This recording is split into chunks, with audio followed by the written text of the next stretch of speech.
Hello YouTube, welcome to Fine Dane. Today we are going to have a look at the full set preview for Kamigawa, Neon Dynasty and Historic Brawl. We are looking at all the black cards today. I have every single color and then multicolor and colorless in separate videos. So check out the description for basically all the cards. Yeah, today we're only going to look at all the black cards. Hope you enjoy. First up, Assassin's Inc. 2 and double black instant, costs 1 less if you control an artifact and costs 1 less if you control an enchantment. Destroy target creature or planeswalker. So the direct comparison here would be Hero's Downfall and Murderous Rider. Murderous Rider is seeing more play than Hero's Downfall, and sometimes you play both. So for this to be playable, you need to want a third copy, and I think you really want a deck that at least can give this a 1 cost reduction. I don't think we will see too many decks that consistently have artifacts and enchantments on the field, but I feel like Oars of Control is probably the deck that has this condition like on the most, because you have a mana rock and then you have probably a saga that gives you value. So I think in Oars of Control this might be playable. Otherwise, I don't think you will see this too often. Biting Palm Ninja. Tuna black 3/3, human ninja, ninjutsu for 3 mana, and then Biting Palm Ninja enters the battlefield with a Menace counter on it. And then whenever it deals combat damage, we can remove that Menace counter to then reveal the opponent's hand, to choose one card, one non-land card from it, and exile it. So this is definitely one of the better ninjas. It is not the cheapest ninjutsu cost at 3 mana, but also not the most expensive. Like, it's a fair ninjutsu cost, but the effect is really, really strong. You get to look at the opponent's hand and then just exile something. Like, completely get rid of it. And you can do some shenanigans where you just pick this up, play this again later on, right? So, like, what you can do in a ninja deck is you play this, like, let's say you have 4 mana, something is unblocked, you swap this in, then you deal the damage, use the effect, and then with the remaining 1 mana, after damage but before the combat step ends, this is technically still attacking, so you can pick it up again after you disrupted the opponent's hand. And then whenever something is unblocked the next turn again, you can just use this again. Because remember, it only, like, it has to remove the its own menace counter for it to do its effect. Yeah, but really, really great ninja, one of the better ones for sure. And this might even see play outside of ninja decks. Blade of the Oni, 1 in the black, 3/1 artifact creature, equipment demon Menace. Equipped creature has base power and toughness 5/5, has menace, and is a black demon in addition to its other colors and types, and reconfigure, basically equip, 2 and double black. So equipping this, like, equipping this to something is pretty pricey, and I don't think the effect is all that worth it. But just having a 2 mana 3/1 Menace artifact creature is really nice if you're in a black affinity deck. So I think this will see in those kinds of play in those kinds of decks, but not much play out of it. It's basically like, would you play this as a standalone creature? And like, only redeeming factor of this over other creatures that we have access to is that it's an artifact. So you're going to run this in artifact aggressive decks in black, which there are not too many of, but if you want one of those cards, this is your card, but otherwise I don't think this will see too much play. Chain Flail Centipede, 2 in the black, 2/2, artifact creature and equipment insect. Whenever Chain Flail Centipede or equipped creature attacks, it gets +2/+0 until end of turn. This is basically like the blade that we just discussed, but kind of worse. So I'm not even sure if this even sees play in artifact aggro decks. Next. Clawing Torment. 1 black, enchantment aura. Enchant artifact or creature. as long as Enchanted Permanent is a creature, it gets -1/-1 and can't block. And then Enchanted Permanent has, at the beginning of your upkeep, you lose 1 life. So this card will probably see play in black-red burn decks. So Florian Burn would be the deck this slots in. It's a pretty niche card, but I think it's a really good card in those decks because basically you can either remove 1 blocker to just swing with the full team, right, if they only have 1 blocker, and that just guarantee a bunch of damage that way that you couldn't get otherwise. Or you can just put this on one of their mana rocks if they're a control deck, right? And then just keep like dealing damage to them in their upkeep, like again and again and again. And at 1 mana, this thing is super cheap, right? Like I can see this easily dealing 4 or 5 damage in a control matchup. And for 1 mana, if you're a burn deck, yeah, that's a pretty good rate. Debt to the Kami, Tuna black instant, choose 1. Target opponent exiles a creature they control or an enchantment they control. So this is basically an edict effect.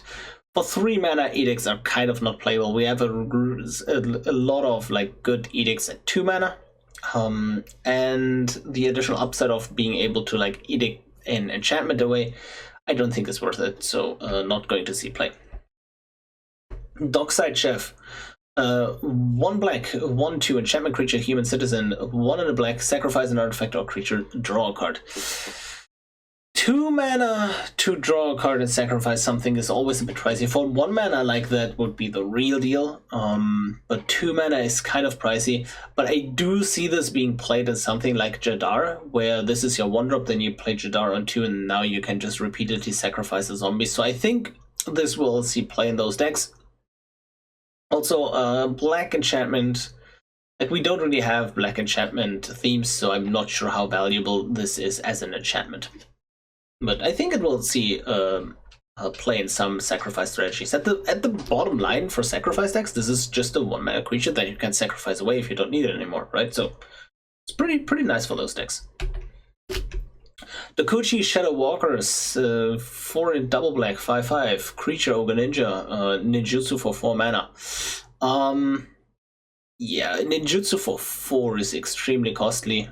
If you're a ninja deck, maybe you play just for the ninjutsu density, but other than that, this won't see play. Dokuchi Silencer, however, 1 in a black, 2/1, creature human ninja, ninjutsu for 2 mana, and then whenever Dokuchi Silencer deals combat damage to a player, you may discard a creature card. When you do, destroy a target creature or planeswalker that player controls. So I think this is definitely one of the better ninjutsu cards. And one thing to note here is, as a cost to use ninjutsu, you're returning a creature, and then you can basically discard the same creature to destroy a planeswalker or a creature the opponent controls. So I think that is just really nice utility. And overall, I really like it.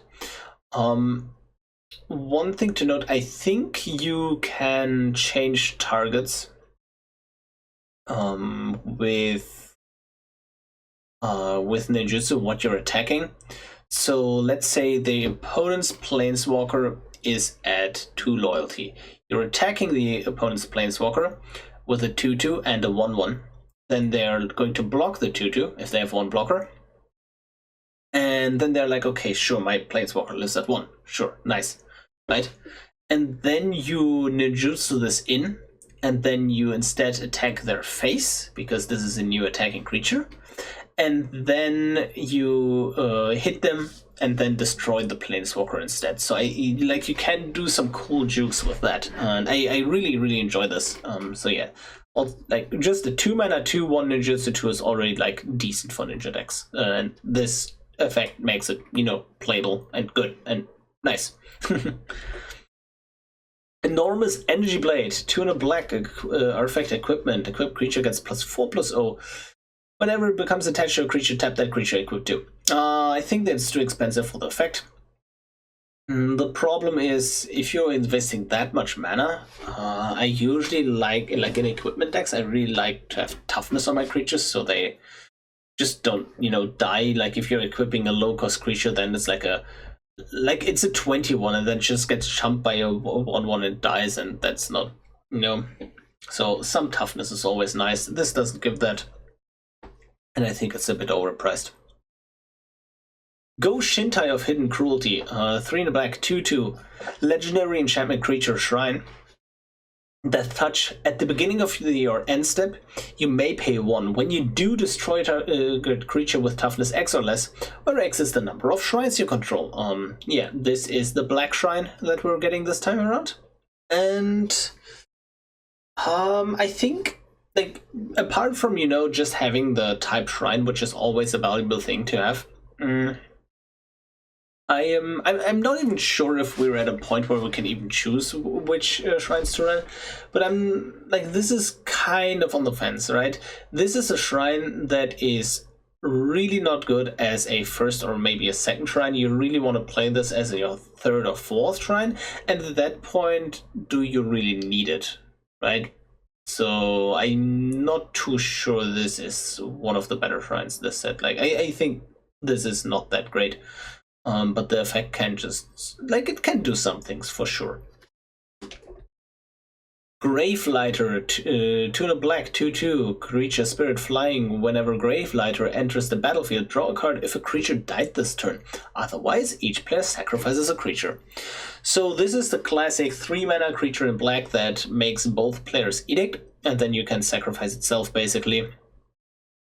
The interesting part here is, whereas other options that we currently have in black make the opponent discard a card if they don't have a creature, or like make them also set planeswalkers, this gives the option of instead like sacrifice a creature beforehand for value in a sacrifice deck, and then this enters and then you draw a card instead. I'm not too sure if I want to play this over the other 3-mana options, but I think it's a really interesting space to explore. Simply, like, it's something different, and maybe if you're a sacrifice deck, you really want to have that over like something like a Flashback Marauder. Yeah, I like it. Hidetsugu Devouring Chaos, 3 in black, legendary creature, Ogre Demon. 1 black, sacrifice a creature, scry 2. Seems bad. Well, let's read on. 2 and a red, so this is a Rakdos commander. Exile the top card of your library. You may play that card this turn. When you exile a non-land this way, Hidetsugu Devouring Chaos deals damage equal to the exiled card mana value to any target. Oh, and it's a 4/4. So how this card wants to be played is you sacrifice a bunch of cheap creatures, you scry a bit, have something expensive on top, and you exile it and shoot them for a bunch. Or you can like shoot them for a bit less, but then you have a cheaper card that you can play as well, because you still have to pay the mana cost. So it's kind of like, if you're exiling something expensive, you have to play a lot of pay a lot of mana to exile it, to play the exiled card this turn. But if you get something cheap, you shoot them for less. So that's kind of on the fence. The main problem with this card is the cost required for the second ability is a bit too high for my taste. I understand that this probably has to tap. Otherwise you can just shoot somebody over and over and over. Like if you have a 10 drop on top, you just, well, though it exiles it, right? So that doesn't work. But I was thinking just activate this multiple times. Right, but so tapping, I can get behind that. But 3 mana for the activation, I think that is a bit too much, but we will have to see. Like, the body is fine, right? Nothing impressive. It's a 4-mana 4/4, solidly set it, but it doesn't have any immediate board impact. It basically needs to wait another turn, and then you need to sink additional mana into the ability to maybe deal some damage and get 1 card advantage. So I don't think this will be great, either in the well, maybe as a commander, I don't think it is that great. Maybe you play it in sacrifice decks if you're in Rakdos, or like Jund or something like that, because we are still a bit far away from just having an insane amount of sacrifice outlets. I think we only have 3 free ones currently, so maybe a 1-mana sacrifice a creature scry 2 is what you want in some decks. Inkrise Infiltrator. Mono black 1/2 flying. Human Ninja. 4 mana, gets +2/+2 at the end of turn. I think we have a bunch of better options in black than this. If you want to be aggressive, and if you don't, like, why do you play this? Yeah, next card. Invoke this pair. 1 and 4 black, so 5 mana in total. Sorcery. Target opponent sacrifices a creature. If they can't, they lose 2 life and you draw a card. Repeat this process for an enchantment and a planeswalker. So I think this is an absolute staple, but it is played in very few decks. And by that I mean, I think you have to play this in mono black, like if you want to play this at all. And like the effect only kind of makes sense in mono black control decks. But I think this is absolutely one of the absolute best cards you can have in a mono black control deck. I think it's always hitting a creature, and it's rarely hitting an enchantment, right? And then maybe, let's say, so 50-50 on the planeswalker part. So 50% of the time you have an edict effect that draws you 2 cards, or a double edict effect, which is even more insane, that still draws you a card and keeps the cards flowing. And in the case where you don't draw a card, like, holy moly, did you get value out of it, right? So I really like this card. I really like the failsafe of you just play this against control, right? Even if they don't have a planeswalker out, you just like draw 3 off of that.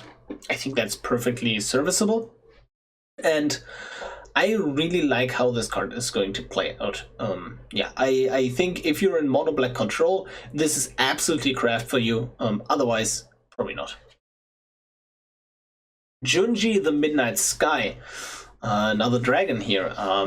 3 in double black, 5/5 legendary creature, dragon spirit, flying menace, and his on death effects, he can either like make it so each opponent discards 2 cards and loses 2 life, or put target non-dragon creature card from a graveyard, so also opponent's graveyards, onto the battlefield under your control. You lose 2 life. So I think this is the best of all of the dragons, just because black has the easiest time sacrificing things. And there are some potential loops you can do with this card, right? So if you're in the mirror and you have like a mirror image or some like some copy effect to copy this. Let's say you have 2 effects on the field that give you life whenever, like drain life whenever a creature you control dies. You copy this with a creature. One of the copies goes to the graveyard. You have to send the mirror image, just basically any shapeshifter clone effect to the graveyard. Now when non-dragon is in the graveyard, you can bring it back, sacrifice it again because of the legend rule, bring it back, over and over, and then you're just slowly draining out the opponent. You lose 2 life every time you do that. That's why you need some like drain effects, but ultimately I think this requires a few too many pieces. And outside of those shenanigans, I don't think I would necessarily play it. Black aggressive decks, like if I'm just like on a pure black aggro plan, I think I would rather have something that is a bit cheaper and still quite threatening, something like a Rankle, right? So yeah, this a soft pass on this one.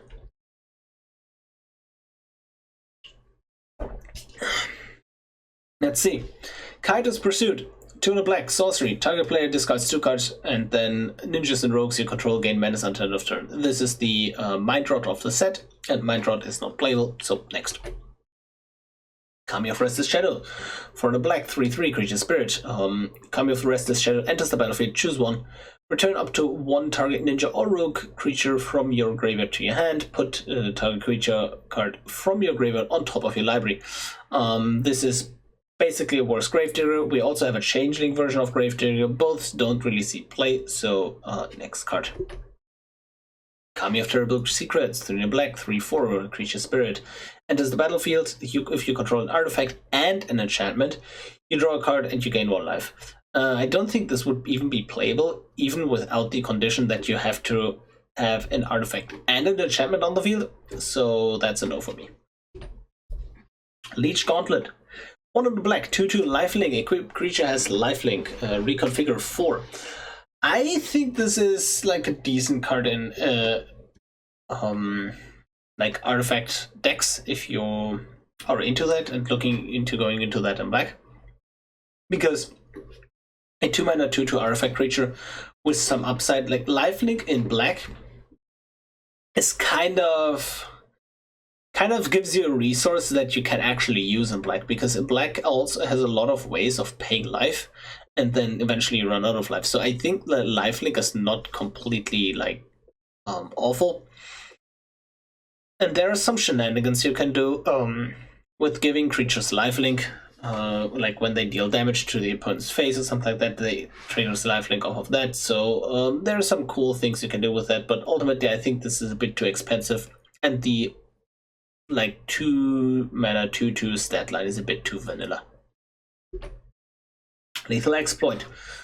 One in black instant. Target creature gets -2/-2 until end of turn. It gets an additional -1/-1 until end of turn for each modified creature you control as you cast the spell. So basically, whenever equipments and auras are on creatures or they have counters, they are equipped. They are modified creatures. This figure doesn't really see play. And for this to be better than this figure, I think you have to go through too many hoops, and at 2 mana we have so much hard removal that this probably won't see play. Life of Toshiro Umezawa, 1 in black. Choose one on chapter 1 and 2. Target creature gets +2/+2, -1/-1, or you get life. And then on the 3rd chapter, it transforms into Memory of Toshiro, an enchantment creature with 2/3 as a stat line. Tap, pay 1 life, add 1 mana, add 1 black mana. It's a black mana dork, but you can only spend this mana as an instant sorcery spell. I think this is an interesting card, but ultimately not an amazing card. So let's look at this. If you're an aggressive deck, you can like play 1-drop, give +2/+2, and again. And then you get some value out of that, but I don't think this is then too amazing. -1/-1 is pretty niche. It basically gets only used against like other aggressive decks and mana dorks. So like the first 2 chapters are not really that amazing, and then the creature on the backside I think is a bit too niche. So I'm not totally sold on this one. The Long Reach of Night.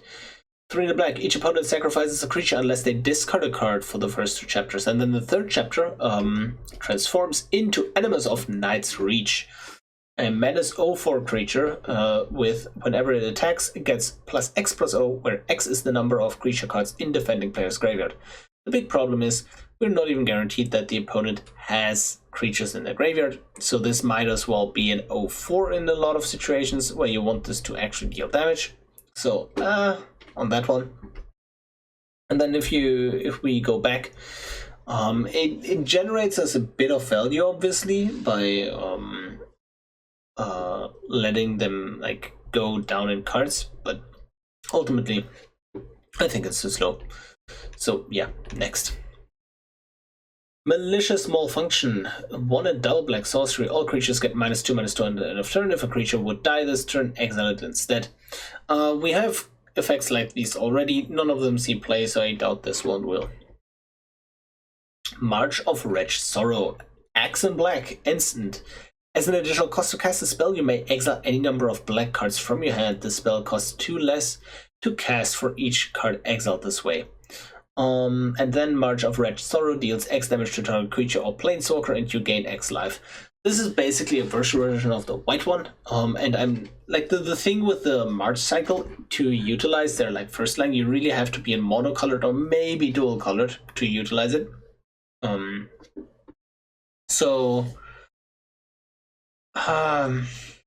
The thing here is this doesn't deal damage to face, right? Only to creatures and planeswalkers. So you can't really use it as a like cheap burn spell for decks that rarely run out of cards, aka Flurry and Burn. I think this is a bit too expensive. You go down in too many cards, and if you're really desperate, For a removal spell, you could just play Bone Shards instead. I know Bone Shards has the problem that it's a sorcery, but I think it's ultimately better than March of Wretched Sorrow. Mukotai Ambusher. 3 black to 3/2 artifact creature red ninja. Ninjutsu for only 2 mana and lifelink. So I think this is a decent one just because of the low ninjutsu cost. And being an artifact creature might be relevant, so I think this will see play in specialized decks.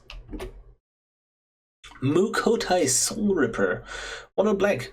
A 4/3 vehicle with whenever it attacks, you may sacrifice another artifact or creature. If you do, put a +1/+1 counter on Mukotai Soulripper, and it gains Menace until end of turn with Crew 2. This thing specifically is amazing in Jadar because Jadar produces 2/2 zombies each turn. You can crew with these zombies and sacrifice them right away. So this, like in sacrifice shells, this is a really scary threat that comes out pretty early. Like it's usually like if you feed this constantly each turn, from turn 3 it attacks for 5, 6, 7, 8 damage, and with Menace as well. And holy moly, like in sacrifice decks, I think this can be a real big threat. So yeah, looking forward for this one.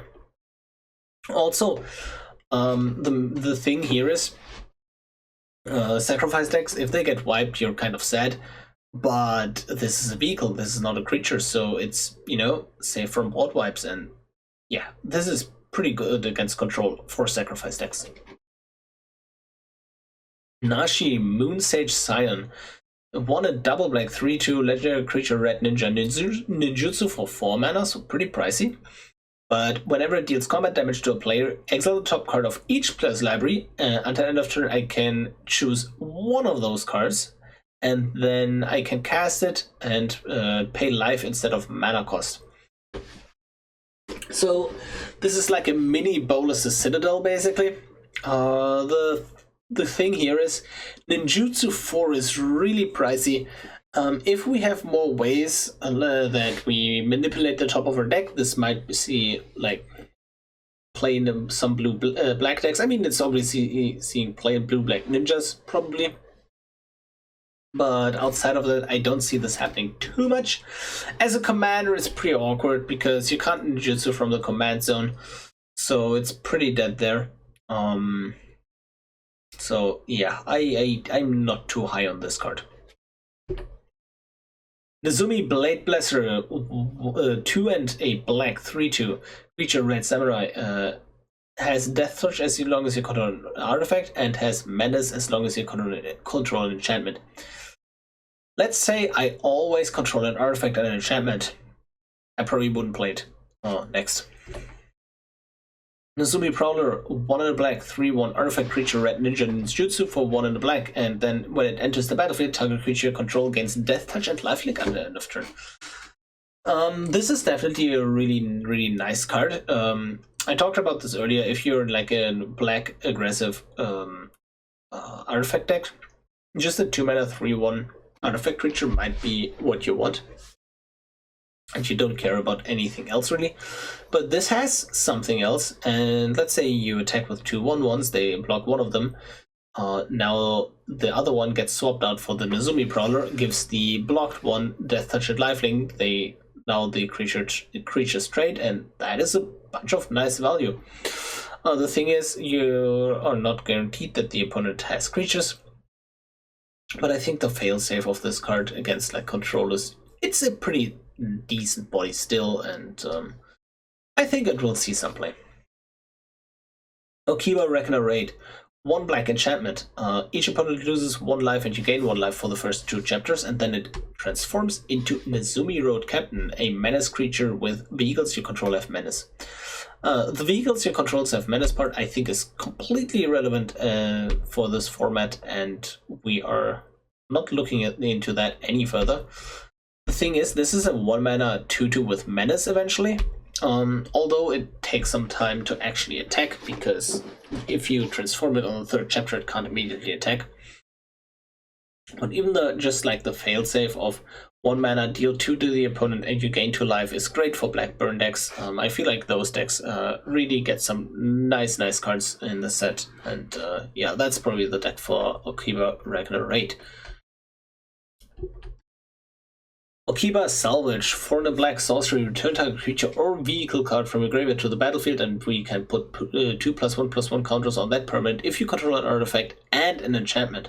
I think having an artifact and an enchantment is really difficult, and so this is basically just a vanilla 5 mana reanimation spell. We have a bunch of those already, so nothing game breaking there. Reckoner Shakedown, 2 and a black. Target opponent reveals their hand. You may choose a non-land from it. We can discard it, and if we don't, we put a 2+1/+1 counters on a creature or vehicle we control. We have a bunch of effects that look into the opponent's hand and allow us to take one of those cards. At 3 mana, we also have a bunch of those, and none of these see play, so yeah, I doubt this will see play either.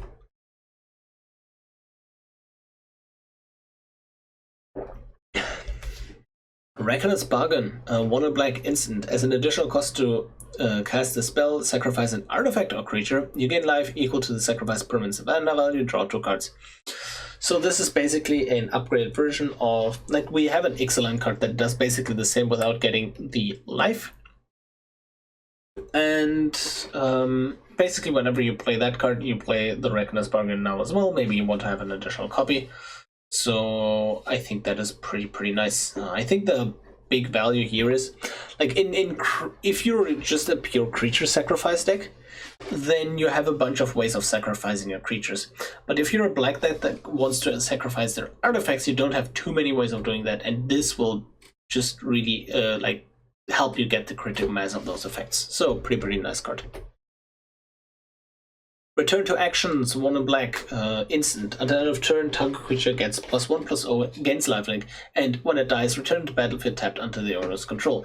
This is one of those, like, basically reanimate if dies effects. So maybe you want to play this in Gonti, but I think I didn't even play all the versions I had available to me in my, my version of Gonti.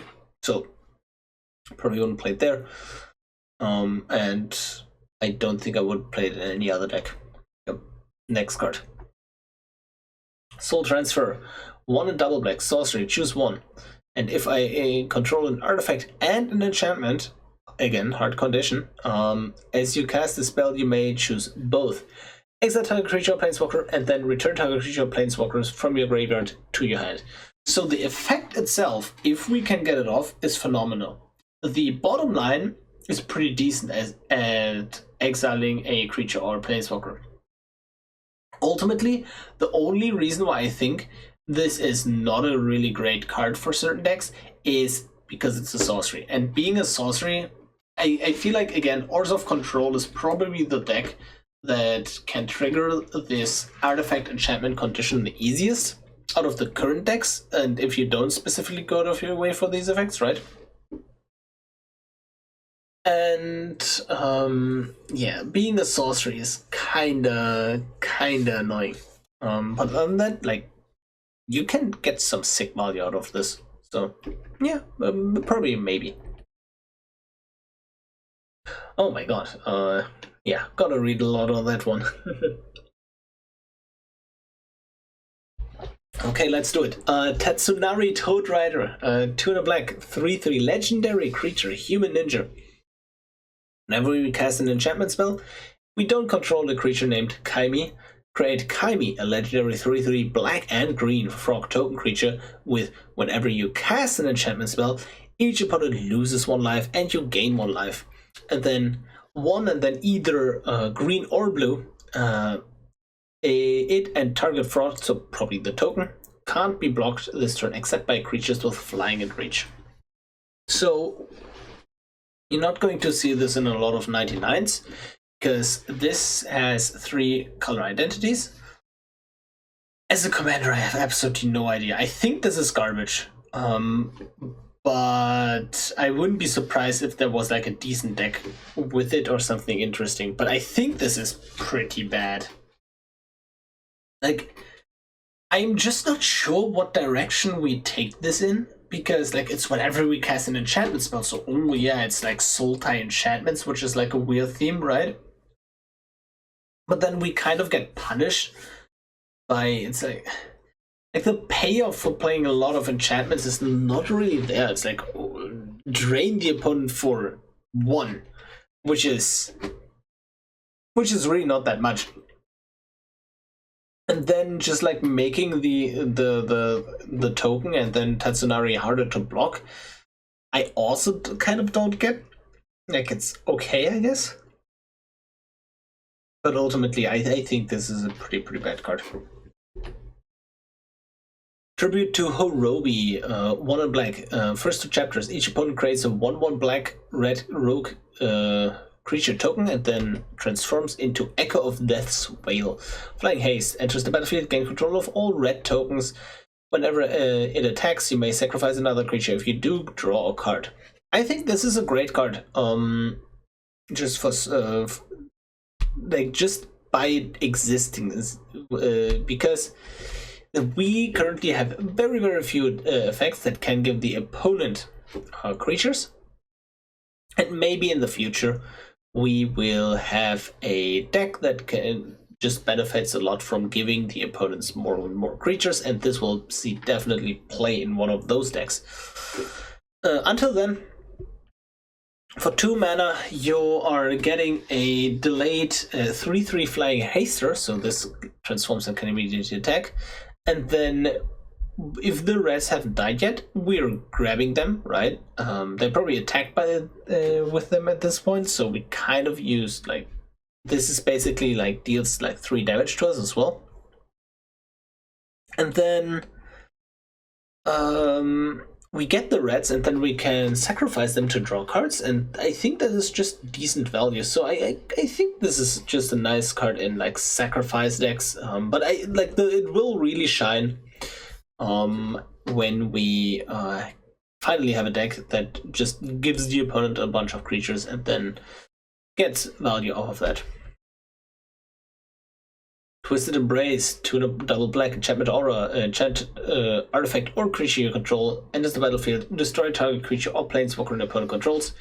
And then enchanted permanent is a creature that it gets +1/+1, probably unplayable. We can't even cast this if we don't have an artifact or creature, and not even instant, so no. Undercity Scrounger, Tuna black, 1/4. Tap, create a treasure token. Activate only if a creature died this turn.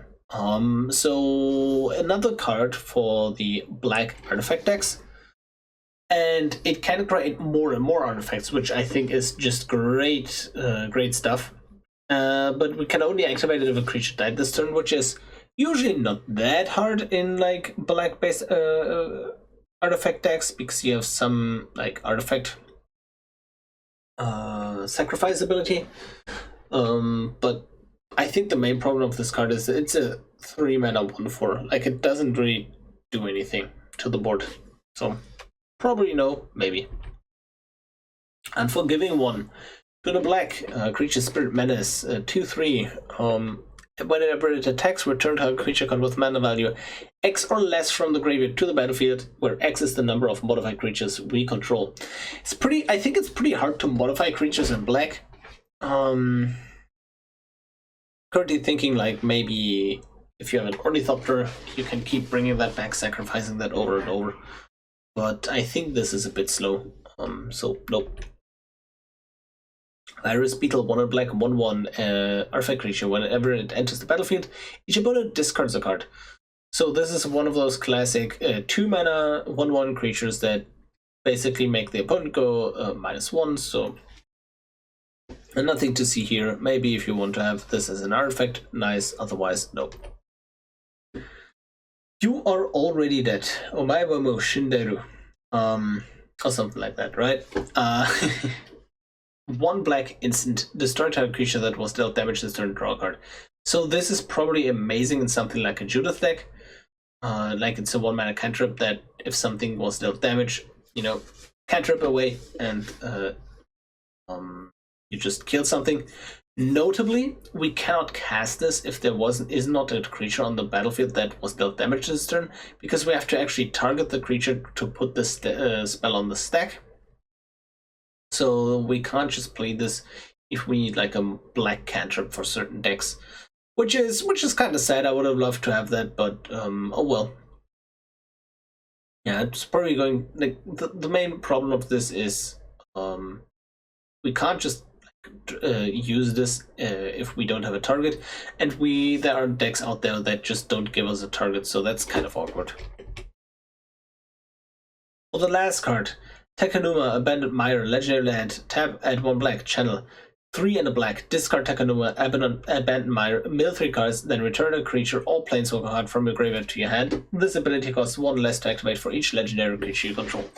So I think this whole cycle is basically staple worthy, even if the like, for example, the white one is pretty garbage. But the cost of playing these lands is so incredibly low. Unless you're like a 3-color deck or more, you're like, if you're 1 and 2 color, you're basically just replacing a basic land with this straight up no questions asked, like comes into play untapped. We don't care if it's legendary, right? We can only play 1 copy anyways.